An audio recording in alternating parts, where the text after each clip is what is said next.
Let me tell you of a time when Earth stood alone among the stars, when our voices echoed into the void and met with nothing but contempt. The first human ambassador arrived at the Galactic Council, with open hands and hopeful words, speaking in their clean trade language, offering friendship to the cosmos. And do you know what happened? They laughed. Not politely behind closed doors, but openly, publicly, a diplomatic mockery broadcast across the stars. Your species is admirable for a pre-mechanical civilization, sneered a delegate from the Yevner Collective, teeth gleaming like polished glass. Return when you have anything of value. For 3 long years after that humiliation, Earth sent messages into the dark, warnings, pleas, even demonstrations of our kinetic rail technology.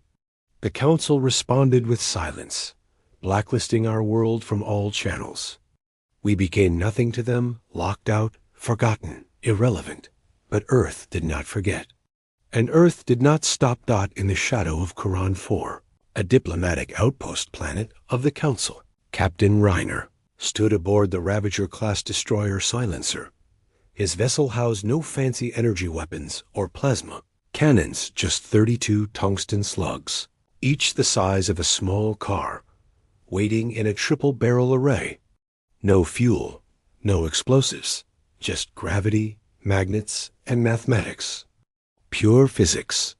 Pure violence. Behind him, 500 crew members moved in disciplined silence.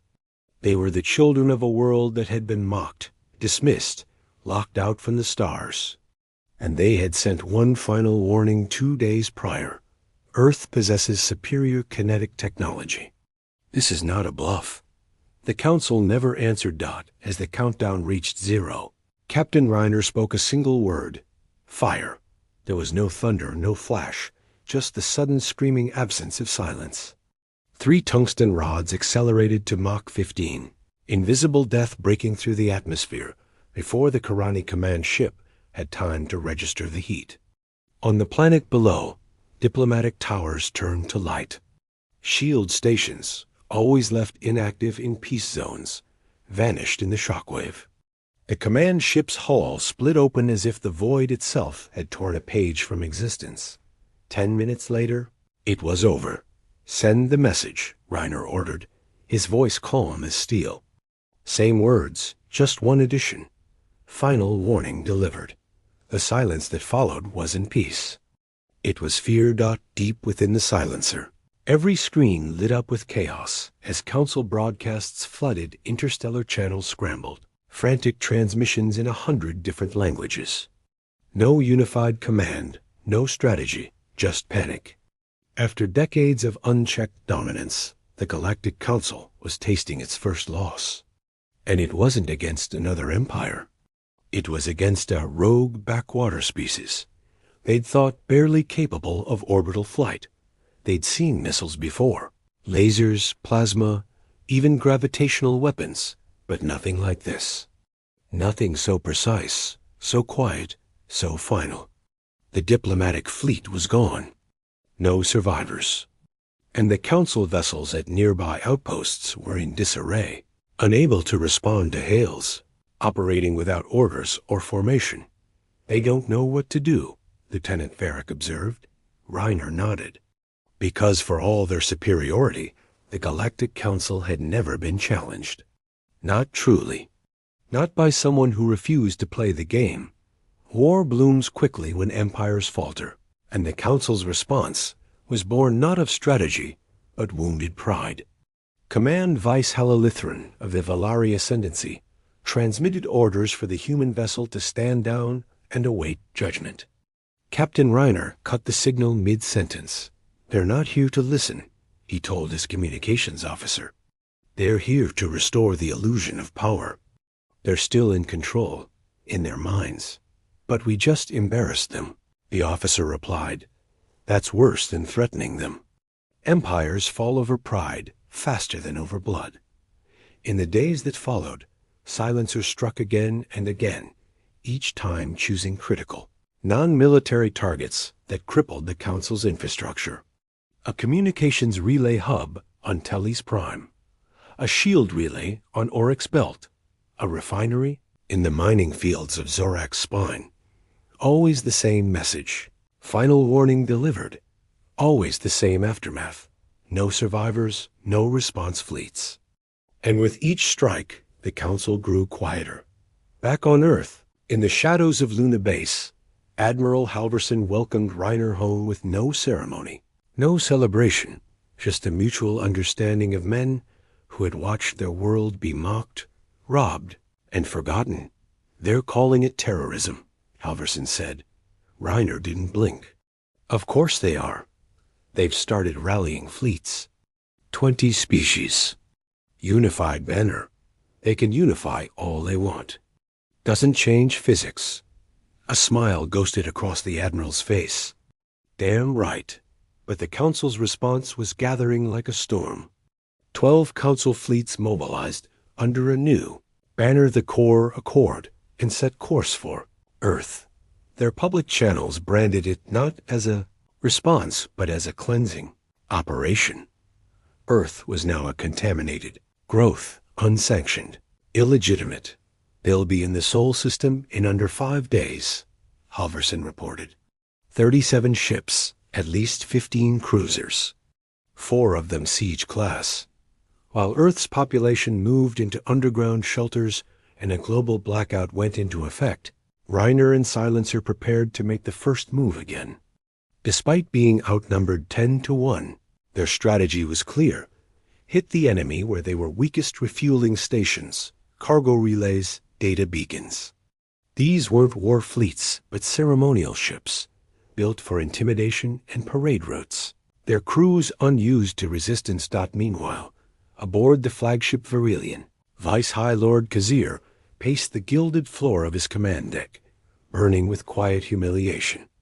"They made us look like primitives," he hissed. "I want that world silenced permanently.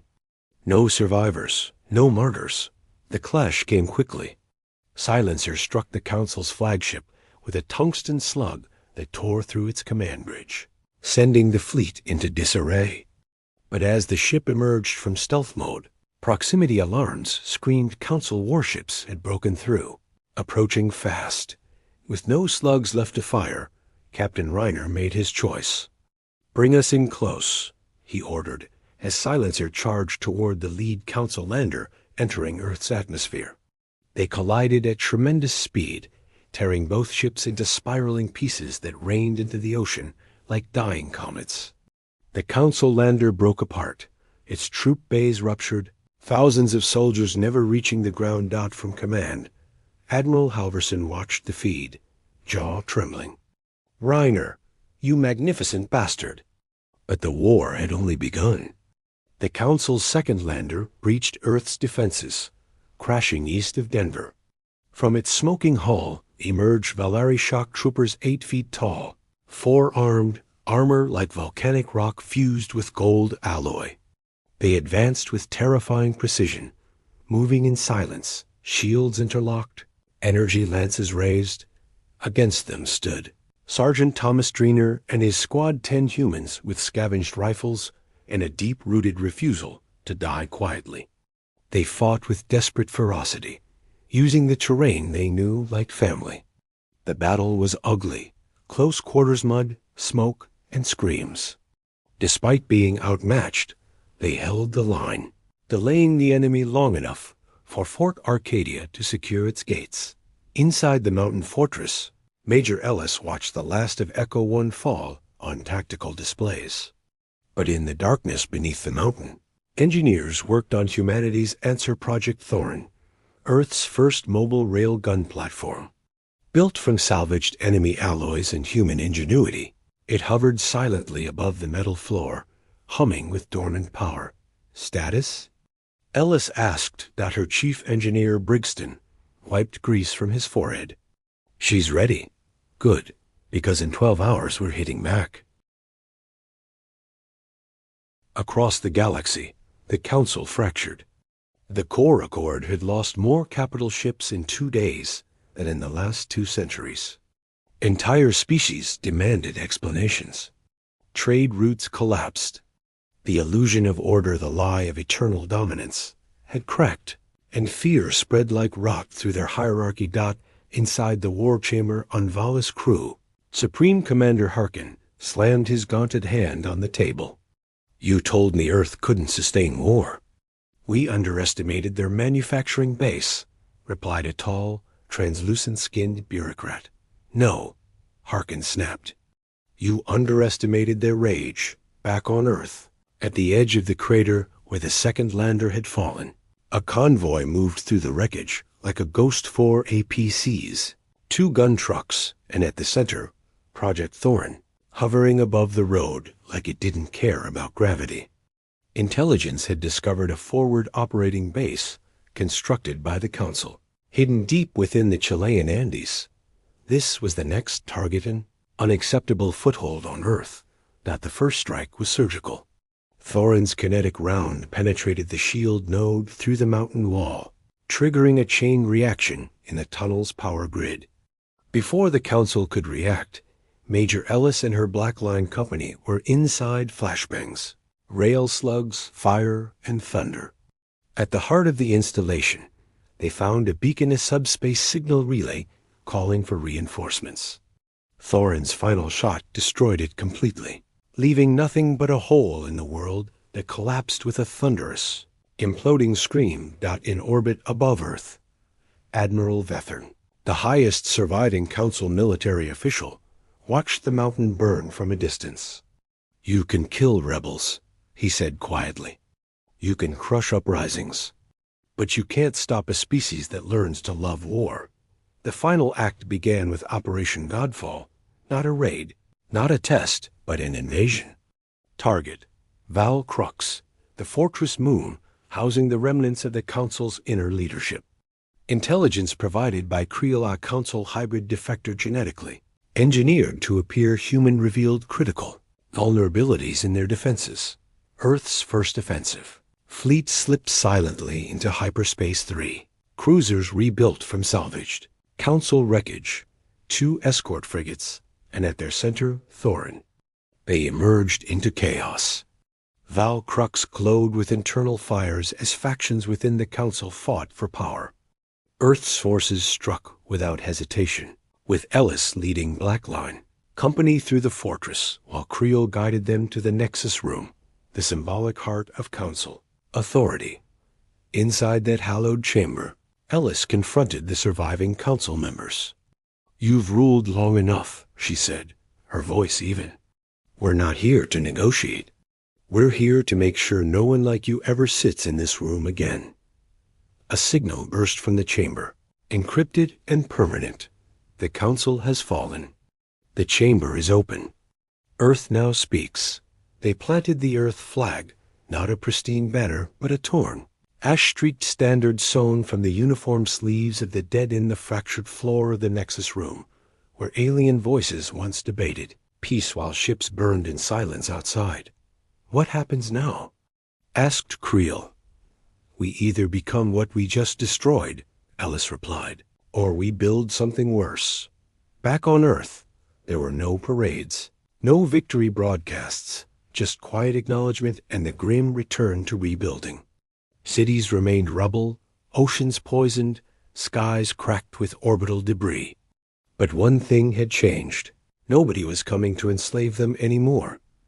Ellis addressed the galaxy from the Council's former seat of power, not as a queen or president or chancellor, but as a representative not of power, but of pain.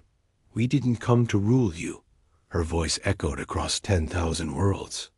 "We came to make sure you never forget that we bled. And if you make us bleed again, we'll make you regret remembering our name." The galaxy didn't erupt into celebration. There was no galactic peace, but something far more dangerous took its place: silence. A new order enforced not by politics, but by memory. Worlds that once mocked Earth now traded cautiously. Fleets that once patrolled human space now gave it distance. 10 years later, as Ellis lived quietly away from the politics she'd never wanted, a new fleet crossed into uncharted systems. No flag, no signal, no warning, just black holes and old Council technology, rebuilt, reforged, and wrapped in silence. At its head, Admiral Vethorn, who had waited, watched, and prepared not for vengeance, but for correction. As warning signals reached Earth and lights began to blink red across Lunabase once more, they pulled an old name from a forgotten file. Ellis. They needed her again, not to rule, not to lead, but to remind the galaxy one last time. You don't ignore Earth. Not anymore.